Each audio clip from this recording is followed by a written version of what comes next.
All right, the question says, all right, and this is still May 2019. I'm looking at questions 4A and B. Question 4A says, the quantity P varies inversely as the square of V. The quantity P varies inversely as the square of V. Using the letters P, V, and K, form an equation connecting the quantities P and V. All right, so here, this is our variation statement. P varies inversely as the square of V. The operative word is inversely. All right, so this statement, this variation statement is going to translate into the variation equation P is equal to K over V squared. All right, if the word used was directly, it would be K multiplied by V squared. But because the operative word is inversely, it is K divided by V squared. So that is for 1 mark. Next, we are told, so remember that step 1, step 2, we'd have to be given a value of what? P and V so that we can calculate K. So we have P, we're told that that V is 3 when P is 4. So let's put that in. P is 4 is equal to K over V squared, which is 3. So that's 3 squared. So what we have is, therefore, 4 over 1 is equal to K over 9. If I have one fraction is equal to one fraction, I would cross multiply. So 1 times K is equal to 4 times 9, which is 36. So step 2, I'm given a value of P and Q, P and V, so that I can calculate K. Now, step 3, I'm going to rewrite the equation. The equation is P is equal to K, which is 36 over V squared. So I'm going to rewrite the equation and put in the new value of what? Of K, that is step 3. Now step 4, I'm either going to be given a value of what? V to calculate P, or a value of P to calculate V. So the last part of the question is asking us to determine the value of V when P is 1. So P is 1, so this is 1 over 1 is equal to 36.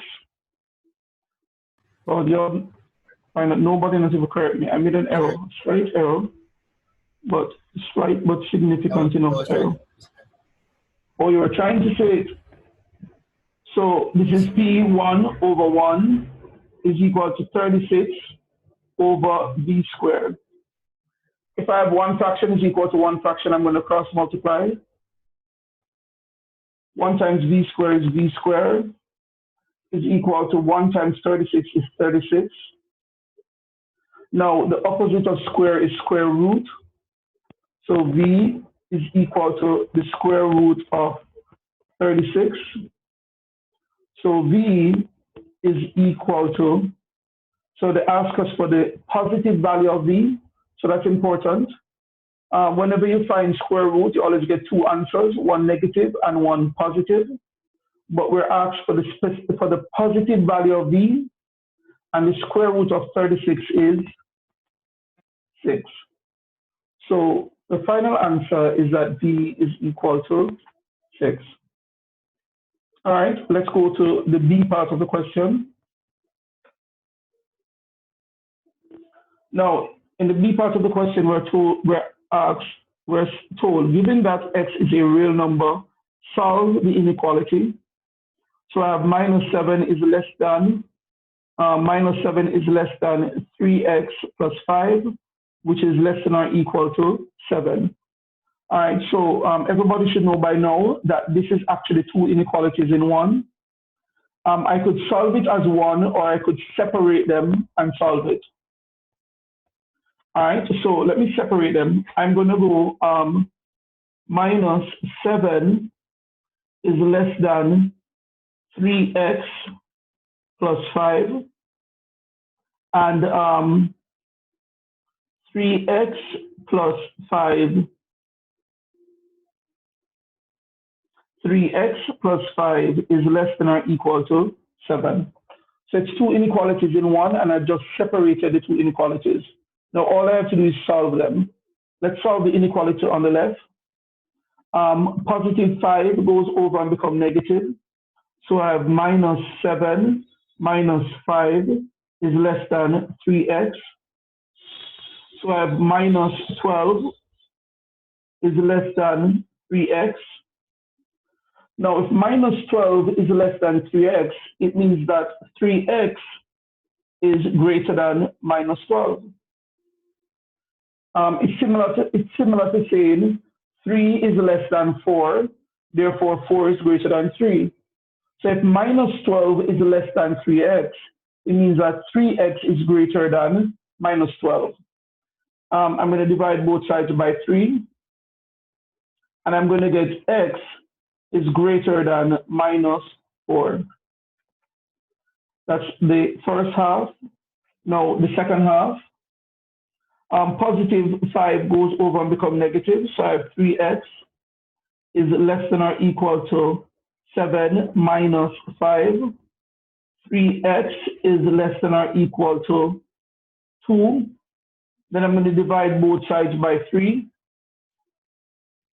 And so I get x is less than or equal to 2 over 3.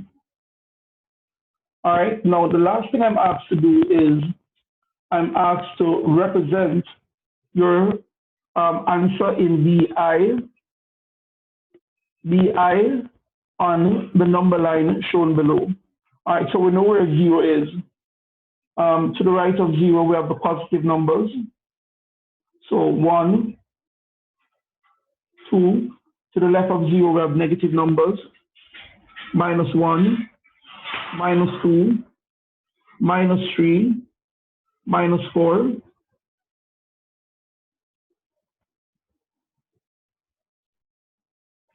All right, so we're told that what? X is less than or equal to 2/3. 2/3 is less than 1. So that would be somewhere around here. And we're told that x is greater than minus 4. Minus 4 is here.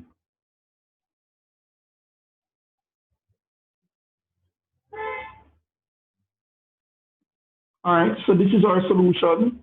X is less than or equal to 2 over 3, while at the same time x is greater than minus 4.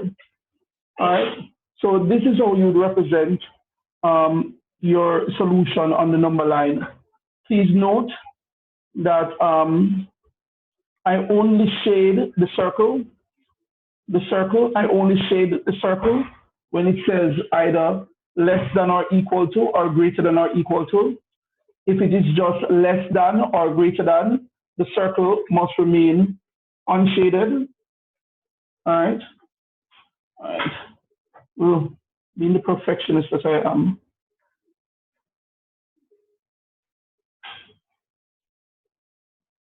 I help myself. My issue was that the line wasn't straight enough.